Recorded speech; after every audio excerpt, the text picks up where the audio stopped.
What's up, everyone? Welcome to another Art of War YouTube video. I'm John Lennon. This is Nick Nanavati. And it's time to party! I was really hoping I could keep it rolling and skip past that part. You gave me you teed me up for it. I did. I was hoping you would come up with something new by now. But instead, it is time for a holiday party. Ooh, a Tyranid holiday party. A Tyranid party. It's going to be great. There's going to be like Sky Slasher swarms. And there actually won't. We're talking about the monsters. Oh yeah. There's going to be Carnifex, though. There's and like barbed hair duels. You know what? Back in the day, Carnifexes were all the rage, and you know everything's a circle in life, and they're back. Yep. They're back. A lot of big boys are on the table again. Absolutely. We actually got these new Tyranid rules in the war room last week. We had John Lennon playing this new Tyranid monstrosity thing versus the one, the only, the Richard Siegler playing his GT winning, U.S. Open Series winning, Drukari list, Thick City it was, and you might have won that game.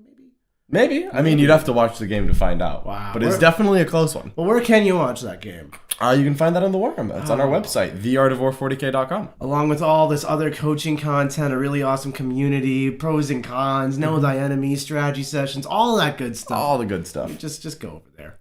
All right. Well, tell you what. Are you ready to talk about these? Have you looked at these new NID rules yet? Before we look at them, do you have any hot takes? Any thoughts? Well, just conceptually, if we're going to talk about this is a whole supplement that we just got that gives a whole bunch of buffs to Tyranid monsters creatures, right? And they prevent you from taking things that are like one wound, like Gaunts and Gene Stealers and all that normally good stuff. Or swarms. Or swarms. You My can't beloved even Sky Slashers.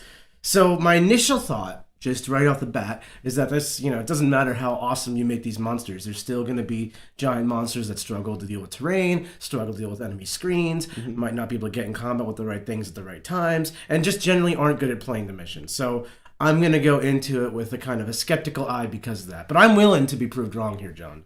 All right. Well, let's break it down. There's basically 4 sections of the rules here. This is an Army of Renown. For the Tyranid monsters, this is the Crusher Stampede, which honestly we're going to be calling Nidzilla. Or Swole Patrol. Swole Patrol? No, Thick Swarm. No? Thick Swarm? That's just a ripoff. Come on. Well, Nidzilla is a classic. Well, Thick City was walking around and the Tyranids came and ate it, and then they adapted the thickness into their swarms. Nidzilla is older than you are. Just call it Nidzilla. I've been playing since 4th edition. Yeah, older than you are. That's when it started. All right. So let's start with the restrictions here. Nick already hinted at it. You cannot include any swarms, and you cannot include any models with a wounds characteristic of 2 or less. So Gaunts, Gene Stealers, Gargoyles, Spore Mines, all of those things, you can't actually take them in the list. And for every unit in your army that doesn't have the monster keyword, you have to have one that does. So if you've got 10 units, at least 5 of them have to have the monster keyword. So no, just spamming Tyranid Warriors. Exactly. You can't just... I mean, you could take a lot of Tyranid Warriors, but as many Tyranid Warriors, you're going to need some monsters. Finally, you have to all be Tyranids and all have the same high fleet. Shocking. So let's just be real here. You're going to be Leviathan, but no Gene Stealer Cult. No Gene Stealer Cult is the important part of this. All right, so you get some benefits. So there's basically 2 types of benefits. So there's one for monsters and one for the not monsters. Right. If you're not a monster, you lose your adaptation. So like if you're a Kraken, you would lose 3d6, take the highest advance. If you're a Leviathan, you lose that 6 of Film of Pain. But you keep the keyword. Okay. And you get a 5 of Pinball. That's better. That's probably better. Pinball, I would say it's better than 6 of Pinball. Yeah. Especially since most monsters don't have an invul. Exactly. And you know what? I've been complaining about Tyranids and their invuln for about as long as Tyranids haven't had an invuln, which is 13 years that I've been playing. And back in the day, you used to be able to buy a 3-up invuln for a Hive Tyrant. You really did. That's gone. That's gone. Nerathrop stole it. But then there's the benefit for being a monster. And this is obviously a monster Army of Renown, so you'd expect this to be like even better, right? Yeah. Okay. So there's 4 bullet points here, and 2 of them are what we just talked about. So you lose your adaptation, you gain a 5-up invuln. Good start. You're -1 damage at all times. That's really good. Look at Dreadnoughts. They're pretty good. Look at Dreadnoughts. Look at Artisans of Flesh, whatever the thickness is for Dark Eldar. Yes. -1 damage is a little popular. Orcs kind of like -1 damage. Basically, anytime you see -1 damage, you see people be like, what if I take all of this? It's really interesting that every army in the game is just getting -1 damage as much as they want. But you know what? It's time for 2022 is upon us. -1 damage, here we come. Well, there were 2 choices. Either everyone except Tyranids got it, or everyone got it. And as a Tyranid player, you know what? I didn't want everyone to get it, but now that we're here, not mad that we got it ourselves. All right. So -1 damage, 5 up invulns. These are some really awesome buffs. One more. You mentioned We're not objectives. done yet? You mentioned playing the mission. All monsters count as a number of models equal to their remaining wounds characteristic when holding an objective. Holy macaroni and cheese! That's still they're still not obsec, although Leviathan does got strats for that. Got some strats for that. That's a huge change. Like we already saw it in Knights, right? Knights now count as the number of wounds they are for No, they just count as 10. Let's count as 10. Well, still, it's a lot. It's a lot. And that really has elevated Knights in competitive play. You're seeing Knights hit the top tables all over the place. So this, coupled with that obsec strat that Leviathan gives you, that kind of does address my immediate you suck at objectives question. Well, oh boy. So this is kind of interesting, though, because you've got two sides of this. On the one hand, a full health Tyranid is really hard to shift off an objective, but a wounded one, not so good. So, like, you look at a Knight, you know, always 10 models. Well, honestly, like a Trigon, I'm not even joking with you, a Harpy could walk up and take an objective away from a Knight. That's embarrassing. You don't ever want to lose what you got to a Harpy. It's really kind of the same exact thing as it was, like, before all the FAQs, because Knights were one model and Harpies were one model.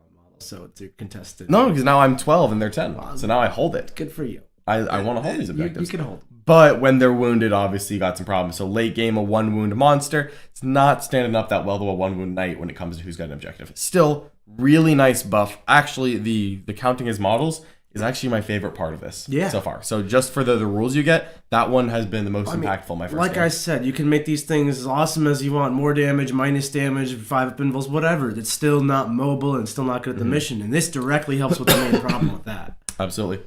All right, let's move on. Of course, this is an Army of Renown, so we find ourselves with some extra Warlord traits and some extra Psychic powers. What do those do? So the extra Psychic powers, you have the Mass Convergence Discipline. There's 3 spells in here. I'm going to make it easy. All 3 of them are Warp Charge 6. All 3 of them are 18-inch range. All 3 of them, you don't need line of sight. That's pretty good. And they're all buffs. They're all buffs to Tyranids. So do you get these in addition to your normal powers or instead of? It's instead of. So you have to choose. So instead of going from the Hive Mind Discipline, you can instead go from the Mass Convergence Discipline for your Psychers. All right. So but, what do these things do? All right. So Synaptic Barrier is give 1 model a 4-up invuln. That's pretty good. Now remember, everyone's already getting 5s. So everyone's already getting 5s. It's not a huge buff. Like 0 to a 4-up would be amazing, but 5 to a 4-up is like still a little bit better. Yeah, it's definitely not bad. Definitely include that in the list. I would say this is worse than Catalyst. So if I'm choosing between which discipline am I taking, I'm probably still taking Catalyst for a monster list. But why not both? Why not both? Why not both? All right. Next up, we have Aggressive Surge. Pick a model plus D3 to the attack's characteristics. That's really good. Yeah. I mean, this is, again, this is directly what they want. So give it to them. Yeah, more attack. Like, I think you just take both spells and you put it on the same bug, and that bug just becomes tougher, hittier, and you just launch it.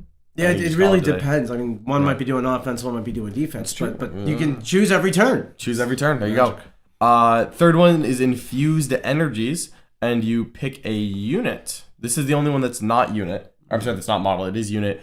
But it can't be a Synapse unit. So you pick a unit within 18 of the Psyker, and they can reroll hits in melee. That's pretty good. Tyranids have like notoriously horrible weapon skill for what they are. Reroll hits goes a long way with that. Yeah. Well, honestly, I'll take 3 pretty good buffing spells. Of the 3, I feel like the reroll hits is going to kind of be the worst one. Just because most of the things that aren't Synapse, which is what this benefits, are going to have like Scything Talons. So they're kind of going to hit on like 3s, you're rolling 1s. Right. And then, re-rolling 2s is not a bad spell, but is that as good as just an extra smite? Maybe, maybe not. It's probably not as good as plus D3 attacks. And, 4-up invuln is really just what are you playing against and how much does it matter? Yeah. But either way, 3 pretty useful spells here. So I'm not mad about any of that. And then we've got Warlord traits. We got Warlord traits. Now we should point out that Tyranids don't have a strat to get extra Warlord traits. So you're just stuck with the one that is your Warlord, and that's that. So whoever your Warlord is, they get a Warlord trait. It could be from this table, and you do have the 1 CP to buy an extra Leviathan Warlord trait. Okay. But it couldn't be one of these. So you could only at most have one of these 3 on your natural born Warlord. And then you're picking, because Leviathan has multiple good Warlord traits. Exactly. So you would be losing a Leviathan trait to get one of these. All right. So what do these do? So 3 of them. Raging Influence. It's a 6-inch aura off of your Warlord of whenever a monster rolls a 6 to hit in combat, you get an additional hit. So cool. Exploding 6s in an aura for monsters Not bad when you're probably gonna have at least half your units be monsters here. Well, this will also synergize really well if we go back to the psychic powers, the one that gives you full rerolls to hit, full rerolls to hit with exploding sixes, combo wombos. You know, it's not bad. You can get a lot of explosions out of that. You can even stack this with Leviathan strat, so every 6 to hit is 3 hits. Holy bojangles! You get all the good Tesla. Like you can get some nasty that's things. sauciness. You can get some saucy things out of here. Yeah, and this is an aura. I like auras because it's like a lot of value in the units you're affecting. Yeah, this is pretty solid. Okay. All right. What else we got? All right. So Savage Intimidation is it's a 3-inch aura of -1 to hit in combat for enemy models, and a 3-inch aura of -1 to combat attrition tests.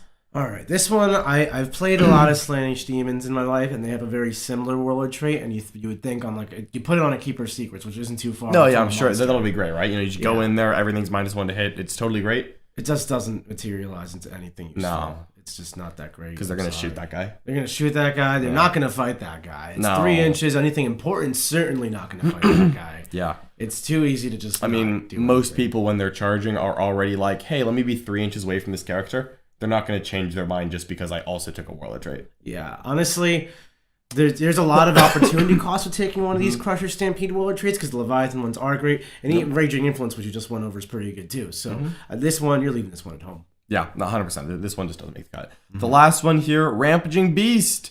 Basically, your warlord gets plus D3 attacks in the fight phase.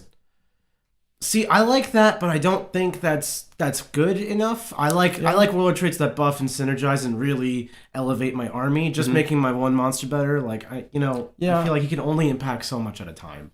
I'm with you, unfortunately. It's cool. I like Rampaging Beast. This is one where like if we got a couple extra warlord traits, I might think about it. Yeah. But because I'm at most choosing 2, I feel like this is never gonna hit my top 2. Like I'm a big fan of stacking this with the D3 extra attack spell, giving reroll wounds, and making a combat monster. But I feel like we can do better. It sounds great when I'm like, oh yeah, then the Trigon Prime hits you with 13 attacks, but then it's like, oh, just the one guy, and I'm like, yeah. They're it's like, you overkill the squad horribly, and then what else did you? Or do? they're just gonna like shoot that one guy, and then I'm like, oh, well, now I don't get anything.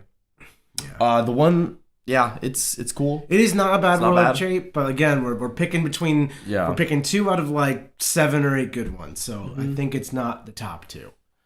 All right, here's a question: of these 3, is there any one that you're considering? Because Raging Influence for me is like on the fence. Well, review the Leviathan one so we know what we're comparing to. Okay, yeah, because let's be honest here, most of the ones in the Tyranid Codex aren't that good. Yeah, I skipped those. Yep. The Leviathan warlord traits, for reference, are a chapter master that picks an infantry beast or swarm to reroll hits, which is normally really, really good, and probably still is here, but you're going to have a lot less targets because you have so many monsters, and you can't pick monsters with it. Okay. You have redeploy 2 units, which could put them in strategic reserves as well, which I always like redeploys.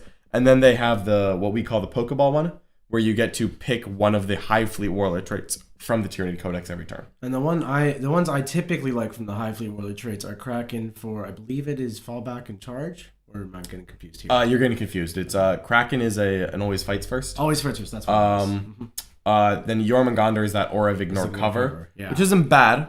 You know, monsters often have guns. I like monsters ignoring cover. I like always strikes first on monsters because a lot of times your opponent will be trying to engage multiple things at a time, and you can mess with that. Yep.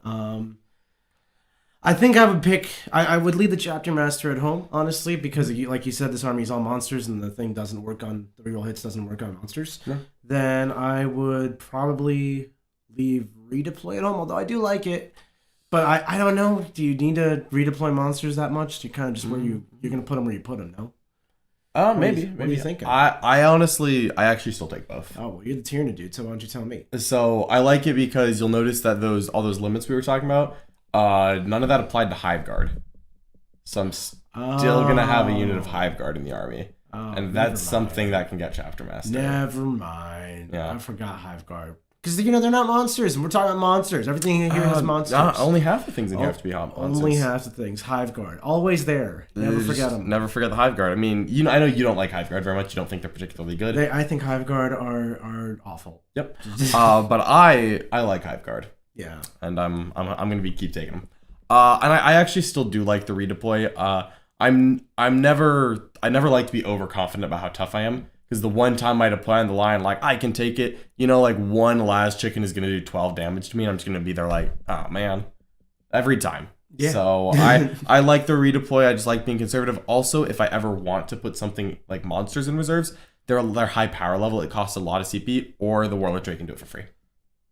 Yeah, I love putting stuff into strategic reserve with Warlord traits, because when it does save you that CP, it's also reactive.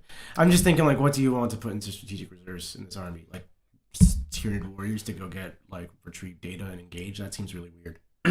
No. I mean, really, it would be like if someone has a lot of firepower, maybe I'd reserve the barbed hair tools because they're 18 wounds, so they can come on and make sure that they get the first shooting phase instead of getting blasted by like last chickens behind a wall. That's pretty good. Something like that. Yeah. Okay. Yeah. Right on. All right. Well, spells are done. Warlord traits are done. Yeah. Stratagems. How do you feel about Tyranid stratagems in general? Just like Tyranid strats are actually some of the best strats in the game, honestly, across the board. I can't spend my CP fast enough when I play Tyranids, unfortunately. But a lot of the times their units that they put their strats on are fairly mediocre. That said, I think a lot of the newest releases Tyranids have been doing a lot to make the strats so absurd that the units become good. They have a lot of good stratagems. I think Tyranids have the best like collection of stratagems in the game, and not even close. They're let down by their data sheets, but this Army of Renown is taking some of those old defunct 8th edition, data sheets that I would normally trade into Warpfire for $5 and a pub sub, and they're making them pretty good. They're like, okay, like you take the horror specs, complete and utter garbage. Take the horror specs. It's complete and utter really garbage. not. You look at it, it's utter garbage. But if you give it a 5 upendable -1 damage, I'm like, let me look at this again just in case. Let's look at it again. Just in case. And then it's still good. It's No, even better. it's so really, not. It's really good, actually. Yeah. We got a lot of comments in the chat asking some questions. Real quick, these are from a White Dwarf. They are a supplement for the new Tyranid Codex, which means they're on top of it. You're still using the same Tyranid Codex that came out in November of 2017. But these are just added on top, and yes, you can combine it with all of the Octarius rules. So you can potentially have Tyranid Codex with this White Dwarf supplement and your Octarius Codex or Octarius supplement, and all three of those where you draw Tyranid rules from at the moment. Absolutely. There's so many different places to find rules, and you can combine them all, and it's a magical thing. Yeah. On a Tyranids going. All right. It's nice to see So them getting love. They haven't had love in a while. the Tyranids deserved it. There was a very long, cold winter there. All right. Let's go through these strats. These are pretty cool. 2 CP Thunderous Impact. Use this when a Crusher Stampede monster has finished a pile-in move. You select a monster or vehicle in engagement range. Okay. And then your monster has to put all of its attacks into that unit. All right. But if you do that for 2 CP, you add 1 to hit rolls, wound rolls, and damage rolls. All right. I mean, this is a very corner case strat, but when you're trying to flip a knight or like actually fight the Talos in a thick city, this could be a pretty good strat. Yeah. No, it's 2 CP. It means it's a little hefty, but also I'm going to be honest, if this was 1 CP, it would be too cheap. Yeah. No, So- I think it's a great strat. You're not going to spam it. You're not going to use it every time you're fighting something, but you are going to use it when you need to make it count. When my Trigon charges like a unit of Talos, it's going to be like, yeah, I've got to do it. Now, the one thing to point out here is that it's +1 to a damage roll, not to a damage characteristic. So you need to use this on someone who doesn't have a flat damage. What a But strange rule. I know Tyranids, you cannot have a Tyranid rule without like a weird loophole that you have to pay attention to. And trust me, there are so many more. Tyranids. But still pretty good. Still pretty good. I really like this strat. Again, I'm not going to use it every game because I'm not going to need it every game. But sometimes into Thick City, into a Redemptor Dreadnought, you just need to get it dead. Yeah, a knight This for is sure. a knight. If I'm charging a knight, this is getting popped every single time. Yeah. It's like, this has to happen. Go get him. Yeah. All right. I really like Thunderous Impact. It's a great toolbox strat. Yep. Terrifying Charge. This is actually a really good combo with the Warlord trait of -1 combat attrition. Because for 1 CP, during your turn, if you charged with a monster, you can pick an enemy unit in engagement range and they get -3 leadership in the morale phase. So I like that in general because it's actually impactful. I mean, morale is Morale's the most impactful it's it's ever been. Yeah. So, I do think this is an awesome stratagem that you're going to use every single morale phase. I hope you can feel the sarcasm coming through the internet into your ears. Yeah, this is Nick is speaking in italics right now. Yeah, no. Morale doesn't matter in this game. I don't know why. I'm sorry. It breaks my heart. One day it will probably not matter still. But this... So you have great strats. This ain't one of them. So you can't use this in your opponent's turn. You can only use it if you charged and you're still in engagement range. If you charge, kill, and then you're not in engagement range, then it doesn't work. If it's your opponent's turn, it doesn't work. If you're in combat and you didn't charge and it's your turn, it doesn't work. And then it's -3 leadership, and like, oops, they roll the 1. And you're like, oh man. All right, we spent too much time. No. I like going over the morale stratagems so that I know they're there. Because you know what? In 10th edition, Night Lords are going to be the most broken army in the game. Morale is going to be everything, and I'm going to be like flipping through books, looking right now. Looking. Do you know how many hours of my life I have wasted on Night Lords leadership shenanigans? Oh wow, they added a -1 leadership and a special character and a white dwarf. Time to revisit Night Lords again. No, just stop. Save yourself my heartbreak. I can't do it. All right, so we've got another strat. Unbreakable Chitin. This one's pretty good. It's 1 or 2 CP.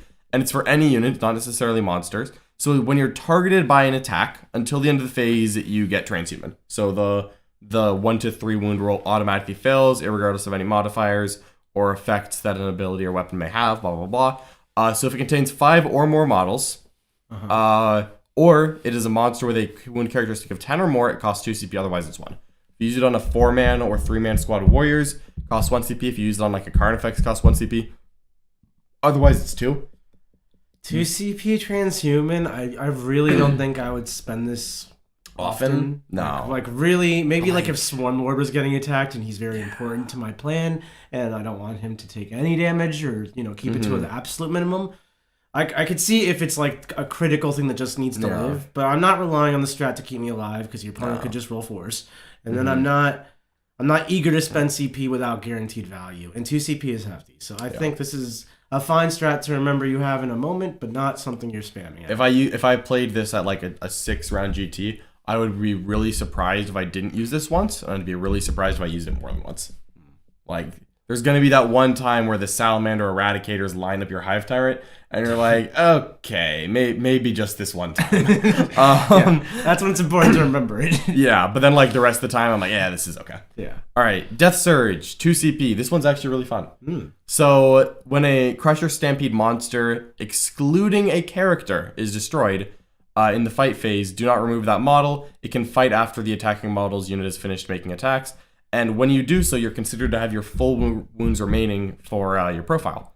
And then it gets pulled. So this is interesting in like 3 different ways. 1, you count as top tier, and that's actually really nice. Yeah. 2, it doesn't work on characters. Don't worry though, characters have their own fight on death in the Tyranid Codex. So you potentially have 2 different monsters fight on death in a single fight phase, which would be a giant pain in the butt for your opponent. Third thing that's really interesting here is, you know how like Repentia and the new Space Marine strat, they all, and like Orcs, they all have this thing like, oh, but if the monster or the character has already fought, it can't use a strat. Nowhere to be seen. Right. So you can go in, kill something, pile into a squad of Wolfen, and when they wail on you, you're just like, oh wow, look at that, I'm gonna fight on death. Yeah. So it's great. Pretty darn good. You can combine this with Overrun. You can combine this with Fight Twice. You could do all kinds of ridiculous things the same way you would spend all your CP on a unit of Gene Stealers. So I think it's great. Yeah, it's just really cool. 2 CP fight on death, even if you've already fought, is awesome here. Yeah. And especially if you like send in like you send in like a Trigon or maybe even a Horospex, and you give it like the plus D3 attacks and the reroll hits and the reroll wounds, the exploding 6s. You stack all the buffs on it. Like, why not just get extra value? John, the Horospex wouldn't die. Yeah, you literally never put it on the table. That is not the point. All right. Are you ready for what I would consider to be the best strat in here? No. Breaking through! We're breaking through, Nick. What are you breaking through? Whatever's in the way, honestly. All right. Well, how does one break through? 1 CP. When a Crusher Stampede monster from your army finishes a charge move, you select 1 enemy model. Just 1 enemy model. 1 enemy model with an engagement range. And you roll a number of D6 equal to the monster's remaining wounds. So, for example, if you charge with like a full health Swarm Lord, you'd roll like 12 dice. Or like, if you were charging with like a Demon Karen, you'd roll 18 dice. That's like not bad. Depends what these dice are doing. Okay, so you compare your toughness to the enemy. You compare your strength to the enemy's toughness. So like Swarm Lord, strength 8, you compare that to your enemy's toughness. If the monster's strength is higher than the enemy's toughness, Usually is. Every 3+ is a mortal wound at caps at 6. So let me get this straight. Swarmy slams into some Space Marine doohickey. And he's like, I'm stronger than you are tough. So we're going to trigger this rule on 3s. And I have 12 wounds left. Is it left or total on the profile? Left. Okay. So I got 12 wounds left because I've never been shot at. And I got 12 dice here. And on every 3 up, you're going to take a mortal. So on average, 2/3 of those will be mortals. So that'd be 8. Yeah, it does cap at 6 mortals. So caps at 6. So just like wandering up here, headbutting a Space Marine and being like 6 mortals. Yeah, like the Swarm Lord kills Drazar in the charge phase every single time. Seems pretty good. Seems pretty good. Pretty good. If your strength is equal to your opponent's toughness, though, you do have to roll a 4+. And if your strength is less than your opponent's toughness, you have to roll a 5+ to do those mortals. So maybe don't have Swarm Lord try this on like a super Knight Titan that has toughness 9. But I mean, even then, it's like 4 mortals on still average. really good, honestly. It's pretty good. It's 1 yeah. CP. It's 1 CP. This thing is stupid. Yeah, so every time I charge with a monster, just expect me to slam that 1 CP down and be like 6 mortals. So here's the 6 mortals, question. 6 mortals. If I have like a unit of dudes and you target you select one enemy model of that unit in engagement range, and then you do 6 mortals to that model, I do it to that enemy model's unit. Oh no, my unit's gonna take all this extra damage because my 1 Space Marine really got run over. Yeah. I gotta stop taking Space Marines. That's the answer. Yeah, you gotta stop taking Space Marines now. I agree. So yeah, just 1 CP, and we've even seen some people talking about, and we'll talk about this a little more, taking something like a Harpy because it's not that good, but it's 30-inch move. Yeah, and it can just go body slam someone. It's really funny. And even if it goes in and dies, Leviathan has that strat to auto explode on death. Oh, so you just send a Harpy and you charge Drazar, a Homunculus, a Succubus, and an Archon. And you're like, all right, you, Drazar, 6 mortals, get out. And then the Succubus kills you and you're just like, and I explode. All right. And I fed on death. Dark Eldar players do not have Drazar, a Succubus, a Homunculus, and an Archon all in like a perfect semicircle for a Harpy to come into. If you see a Harpy, watch out. Yeah, what you should do is make a semicircle and then put a couple racks behind you so that the Tyranid player can shoot them out and then charge the Harpian. Don't listen to this. No, that's what you should do. That's what you should. Everyone knows that. No. Everyone knows that. Seriously, that's a really, really silly strat. That's a really, really good strat. I'm gonna say the word silly because that's silly. It's a silly thing. Silly Willy. Just silly here's Willy. some mortals. What? Just here's take 6 mortals. Why not? Yeah, I mean, pretty much Mars, any unit Mars in the game on the charge. Yeah, pretty much. Yeah, awesome. Like almost any unit is just taking 6 mortals right off. Can the you bat. just imagine the Death Shroud Terminators and you're just shh, sleep time? Oh no. No, yeah, it's just kills dudes. This is why everyone's getting -1 damage because it's Tyranids all don't care. There we go. All right, there are 2 stratagems left. They're both keyed to Tyranid warriors. One of them is 1 CP at the beginning of the game. So in your army list, you pick a Tyranid warrior unit and they get ballistic skill 3, weapon skill 2. So it's just 1 CP for a permanent +1 hit on the unit. It's not bad if you're building a Tyranid warrior unit with the attempt of doing something, but you have to then be pretending your Tyranid warriors are doing something. I have not made that acceptance yet. I still think that they do literally nothing, so I'm not going to spend that CP.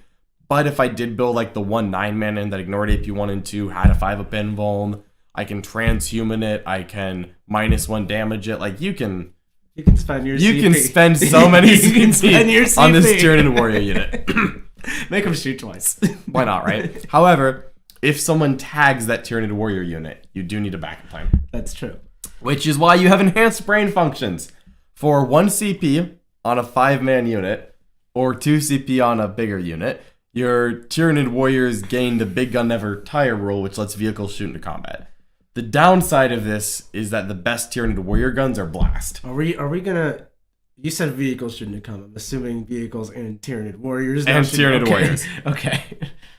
Yep. So I can shoot a bunch of Devourers and Death Spitters. Death Spitters are actually the gun of choice for a Tyranid warrior if you're gonna go down this terrible rabbit hole. Such a terrible rabbit hole. We've all been there. I've been there twice. But you're paying 2 CP to still not shoot your 3 venom cannons and to shoot 6 Death Spitters. You're not buying venom cannons. Every time I've ever bought a venom cannon, I'm so angry at it. I love venom cannons. That's great. They're very fun to paint and put on my shelf. That's awesome. Yeah, I've converted venom cannons into all kinds of things. Yep, that's what they're there for. Yeah, I think you kind of ignore the 2 Tyranid warrior strats. So what about mass zoanthropes?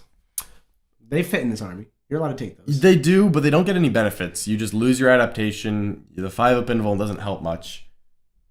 You're not -1 damage. You're not counting as extra models. So you're saying Zoanthrope spam is back? It's always back. You know what, Nick? Back. Maybe Zoanthrope spam is the answer to this. That is the do mortals. Doing some mortals. Yeah. We have any questions, John? What's going on? We just got a bunch of people coming in. Oh goodness, there's the orc players are pointing out that -1 damage does not help against the flat 9 damage of a Stampa. To which I say it does matter because I have 18 wound models and now I have to fail 3 saves. You guys can instead of 2. You go have fun. Alkakoi, what's up? What's up, everyone in the chat? Barbed Terraduals or Scythe Terraduals are great value, so most people would run those if they have the model. The Barbed Terradual, I think, is a great model on this list. You ran a couple of them in that War Room stream last week. And I believe you're trying to run this Tyranid Monster Mash Army Nidzilla, as it was once previously called, in the War Room against yours truly. I'm going to destroy you. I'm going to crush you and stampede over your corpses. Look, I will break through. The interesting thing about your army that I highlighted very, very distinctly in the beginning of this video, was that you suck at playing the mission. And I'm playing an army that literally doesn't care about your damage, doesn't care about doing damage to you, isn't interested in any of the fact that you got -1 damage or 5 up invuls or whatever else you got going on, because it's just a pile of splitting horrors and cultists and literally obsec garbage everywhere, designed to simply play the mission. So how are you going to do anything to that? You know? I'm going to play the mission better than you. Bold words, bold words. Well, we'll find out in the War Room together, and if you want to find out with us, hit that subscribe button. Send us a like. Also subscribe to the War Room because that's actually how you get it, and that's the good stuff. That's the good stuff. All right, so we got some options. What do you mean? What do you think about the army renown? That was it. Those were all the rules. That's all we got. Well, what's on your mind? I think you can make some really awesome monsters that are super tough to kill, and there's a point where monsters in mass reach that critical mass, and it's like you can't kill them all. They're just standing on objectives and overrunning you, basically. Yeah. So in essence, this is kind of like a knight army just done with Tyranids, which is kind of cool from a conceptual standpoint. But whether or not it's going to be like super awesome as an army, I think anyone whose plan has to be to fight it is really going to struggle, because I think it's designed to win fights. Yep. But I think if you can outmaneuver it, if you can stall it with screens, if you maybe have a good damage profile to shoot into it, I'm not sure what that is off the top of my head, but like mass multi-meltas, could just dunk this. So like something like that might be hard counters for this style, because it is very all in on a specific style. It's just spamming monsters at you, and Hive Guard, of course. And, that either kind of works or it doesn't work, in my opinion. Yeah, 100%. There can be problems with this list where you don't have enough stuff.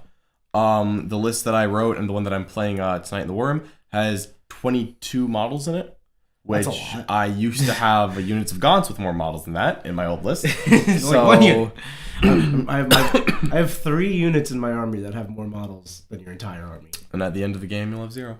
That is so ambitious. Yeah, so it's a whole thing over here. So how you feeling? You played this army once. You play your normal traditional Tyranids that are like balanced and stuff. What do you think? It's fun because it actually has enough power to keep up with the 9th edition books before, whereas the older list that was the Leviathan Swarms and some Genius Circle Friends felt like it was relying on tricks and 1 or 2 units to really carry the game. And this is nice because it now feels like most of my army is contributing, which for Tyranids is a stunning revelation that I have not experienced in years, possibly a decade. Yeah. So I really enjoy this. It's also very fun. I have a lot of Tyranid monsters that spend a lot of time watching the Termagants have all the fun.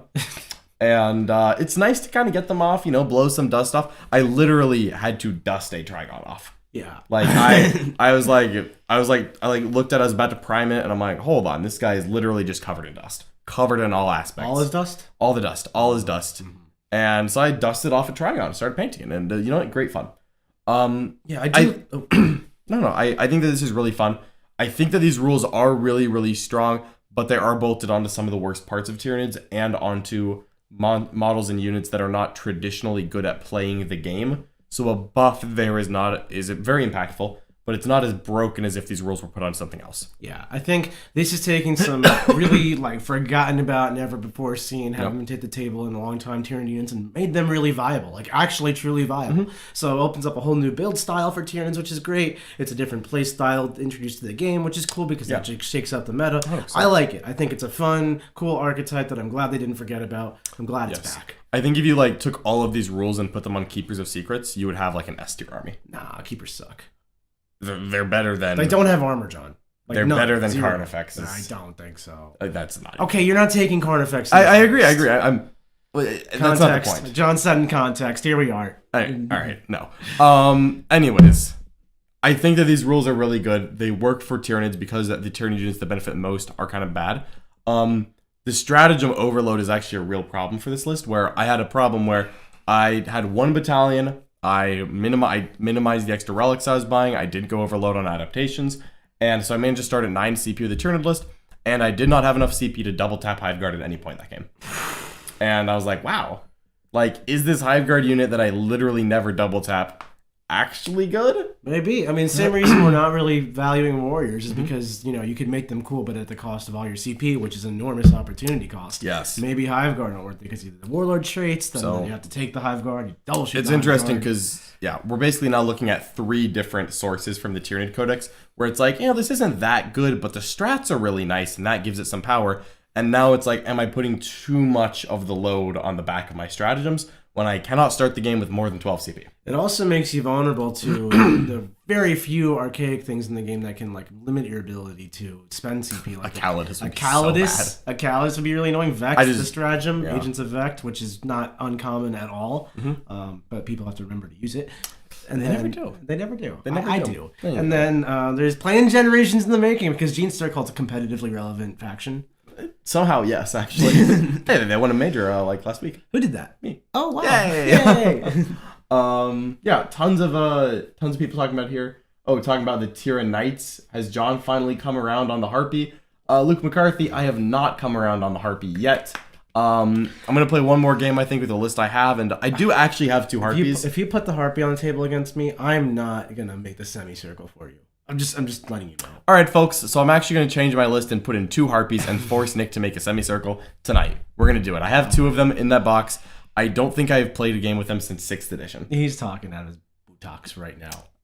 I'll go change the list as soon as we're off here. All right. No, he's not talking out of his buttocks. All right. So we've got a couple questions from the chat here. John, do you think a Neurothrope with the Void Crown is the answer to the lack of options and secondaries for this Army of Renown archetype? Yes, as a matter of fact, I do.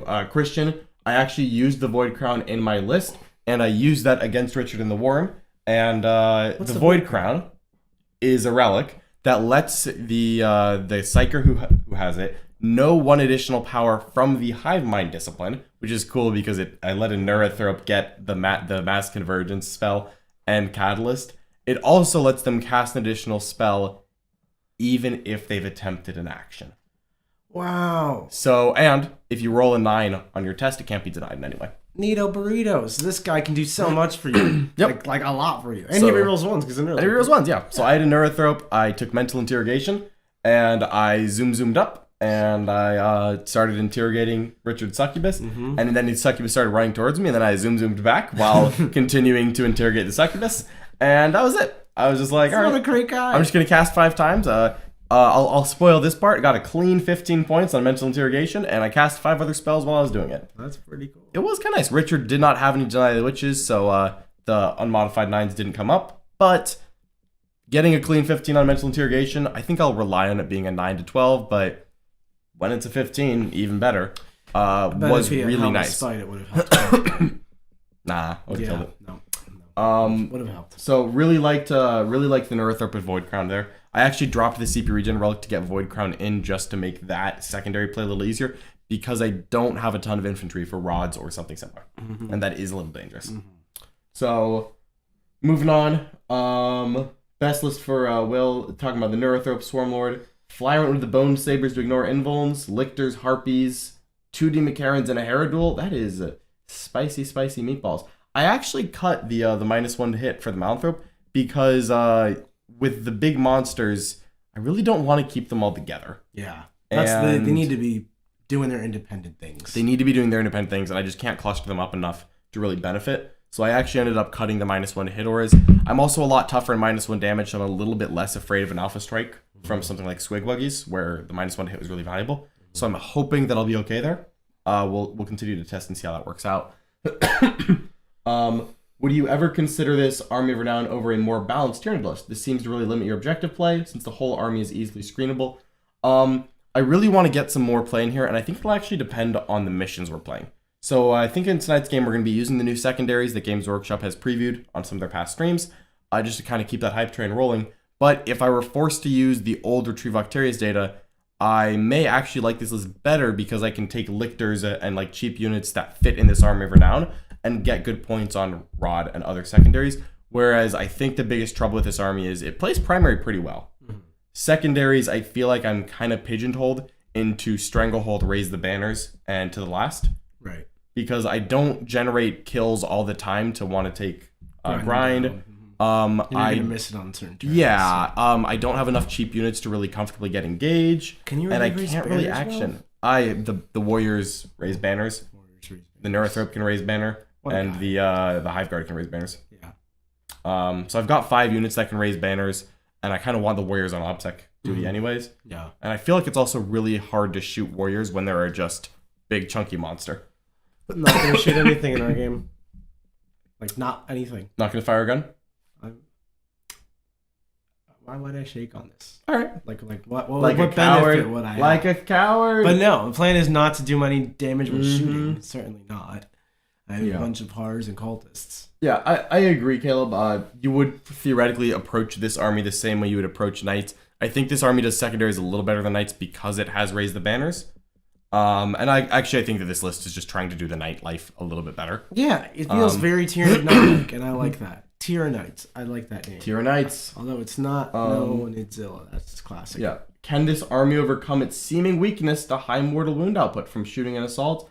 That is tricky. You really need a catalyst unit screening things out, and you need to remove those threats as quickly as possible. That's where the Hive Guard comes in. Honestly, like even using a 5-man warrior unit with catalyst could just do that. Mm-hmm. Like catch a whole bunch of smites all day long. Who cares what happens to these warriors? Certainly not me. And like a 5-man warrior unit is not a bad unit. It's like 70 points and like very hard to shift. Yeah, they're still fine. Right Good on. frontage. Yeah. I'm going to be using 2 Barb Pterodules in our game, which you'll be able to watch. You're using 2 crones. Why not both? 2 Why not both? Oh, okay. No Porque, no los dos. Yeah, Barb Pterodules are heavy support. Those are flyer rolls. Easy. Done. Easy. Done. 2 harpies. 2. Got a question from Travis. How unkillable is the Harridan? Yes, all of these rules do work on the big Titanic Tyranid monsters. Those guys are hefty. A Harridan is really, really good because it deals a lot of damage and is a 34 wound flyer. That's T8. Now has a 5 up interval and -1 damage. That sounds great. Once. I was really underwhelmed by its damage output. There's a couple problems with it. Although that was also before you had all this in the Octarius. That's true. buffs. No, I was talking about all this new. So the biggest problem for me is that the best rule in here, I think, is that your monsters count as multiple models. And a Harridan as an aircraft can never hold objectives. Right. So a Hierophant can hold objectives, but is 850 points. Take 2. So take 2, and then you have 300 points of warriors, which is good. It's just a patrol at that point, maybe. I think the Hierophant might have something there. I'm always a little nervous about investing that many points into something, even as tough as a Hierophant is. It is as hard to kill as you can ask for. Yeah. But the one time your opponent is like, wow, I just happen to have a drop pod full of 10 multi-meltas. Oh no. And I'm like, Never saw it coming. Never saw it coming. Like, they go first. I don't have my 4 up invuln up. I don't have my 5 up feel no pain. And I'm like, oh, I died like that. Or even like they just do like 25 wounds you, and now I have a very wounded Hierophant that I can't bully people with. And I'm like, yeah, this isn't as much fun anymore. Mm-hmm. So that's really my concern. Is just that anytime you take a really big resource, when you lose it, the game becomes harder. Yes. Because you're then playing with 1,100 points. Yeah. But it would be fun to get one on the table, so maybe I'll proxy one.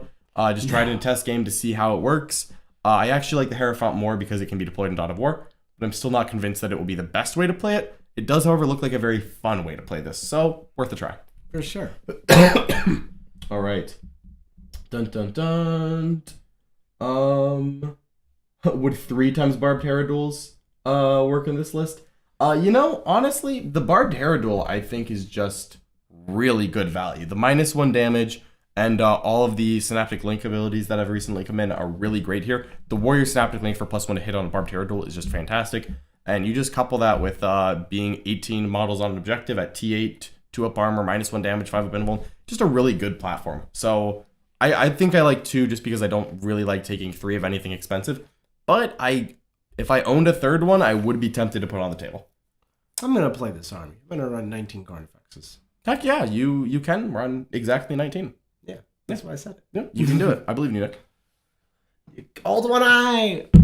He's a Carnifex. He is a Carnifex. El Kakoi wants to see you take a Haruspex with monstrous size. Oh, I'm gonna get that on the table. I actually think the Haruspex is good. Yeah, I really legitimately. Let's do. hit up Warpfire, see if they can get you a Haruspex. We have one. I didn't think we did. We do. Oh, great, even better. Yeah, if you can find that, then we'll see about getting you on. I turned it into a spawn because it's a Haruspex / Toxicron or something, and then You're losing me. the kit. Right? Yeah, It's 2 monsters. It's the Exocrine. Exocrine. So I built an Exocrine, and then the tongue parts I turned into Chaos Spawn. Okay, so maybe if we sacrifice the Chaos Spawn, we cut its head off, we take this Exocrine and we cut its head off, and we glue the head back on, and we give it some big claws and its Haruspex. I think we can just put the spawn on top of the Exocrine like a mount, and then just shoot the spawn at people. And it's the same thing. It counts as. Yeah. Nick hurts me sometimes. Nick's hurting me deep here. Stone Crusher Carnifex making the list. The Stone Crusher Carnifex is really cool. So the Stone Crusher Carnifex, you know how every Carnifex on the charge, on a 4+ it does D3 mortals. If the Stone Crusher Carnifex does the same thing, but if it charges a monster or vehicle, it does D6 mortals. So it does D6 mortals, there's a strat, do 6 more mortals, and you're like, oh, tank's dead, and it's a charge phase. Yeah, like that'd be kind of cool. That would be cool. In combat, it has full rerolls to hit with its Crushing Claws, and its Crushing Claws against monsters and vehicles are Strength 14, AP 3, flat 5 damage. That's soft. Soft. Yeah. A genuine tickle. That's what I would describe that as. Soft touch. It's pretty cool. I still don't think I want to take it. I think you want to focus on the faster bugs. Like whatever you can get that has the fly keyword or jumps over terrain or Demon Karens. generally moves fast. That's what you want in this army. Maybe I'll get the Harpies then. You don't want to be stuck hitting a wall because you can't no. hit walls in this game for some reason. No one it's likes just impossible. Walls. No one likes walls. I'm big fan of walls, but you know what? You can't do anything about them, so you've got to take units that can circumnavigate them. Yeah. Well, just for Nick, I am going to get Harpies in this list. I'm happy for you. No. Kill like 4 cultists. It's gonna happen. I'm sure it will. Yeah, I'm just in general though, I really like what we've got going on with this army. I am a big fan of this. I think it's a great addition to the game. I think it takes a lot of models that a lot of Tyranid players have had just laying around. Who doesn't have Tyranid monster creatures laying around? So gives them new life, gives a whole new style of play. It's actually good. And it's different. I'm a big fan. I don't think it's broken. I don't. It might make some people feel bad because spamming a lot of monsters can be hard to play against if you don't understand the nuances of how to play against it. So I'm a little concerned about that. It's like, people don't like Thick City. This is just more of that. But it is thicker city that doesn't advance in charge army wide while being probably having better strats. It's interesting, but yeah, if you're already building for T7 5-up invul -1 damage, well, you're just adding more. Yeah. And sometimes T8 -1 damage, which is cool. So, in a way that people don't like Thick City, I don't think this is great for the game because it just kind of bowling balls through you. But overall, I think it's a net positive, and I'm happy it's here. It's a net positive for me because it's on Tyranid monsters, which were the most unloved thing in the game. They need some love, and they got some love. They got what they needed. They don't need any more here. I also, there's kind of been talk like, is this going to work with the new Tyranid Codex whenever we get it? I'm kind of hoping the answer is no. I wouldn't mind if they reprinted a new version of this with the Tyranid Codex, but I think they would want to tone it down if this was going on to 9th edition data sheets. Only time shall tell. Only time will tell. The last thing that I wanted to answer here before we wrap this one up, someone is asking me, do I see myself taking the Stampede list over my Octarius Devil Gaunt Hiveguard Gene Thrower list? If LVO list submission were today, I would definitely submit my Tyranid Devil Gaunt list. 100%. Yeah, you know that thing. I know that really well, and it's also a lot more flexible. So I think this has more power. But when both of these lists take a bad turn 1 and get punched in the gut, I feel like the Devil Gaunt Infantry Gene Thrower list has a lot better chance of recovering, playing the mission, and scoring points. It's got more play for you. It's got more play for me. But I do intend to keep playing some games with this Mass Convergence list And if I continue to like it, get the reps, and I figure out how best to make it tick, it's an option. It is really strong, so I appreciate that. But I'm nervous about the level of play, but I'm excited enough that I'm going to try it, and we're going to see how it goes. Hell yeah, we're going to try it tonight in the War Room. In the War Room. Releasing that on Thursday for you War Room members. Check that out. If you're not in the War Room, what are you doing? Become a member. What are you doing? Super awesome community that's global. A lot of people in it that are all like-minded individuals just trying to get better. You got some of the greatest minds in 40K, like Jack Harpster, Richard Siegler, some dude, myself, obviously, and the old man, Brad Chester. Old Brad Chester. So get in there, learn some stuff, become part of an awesome community, and enjoy your hobby some more. Don't forget to like, comment, share, and subscribe. That's the buttons they tell me to push, and we'll see you all later. Bye-bye.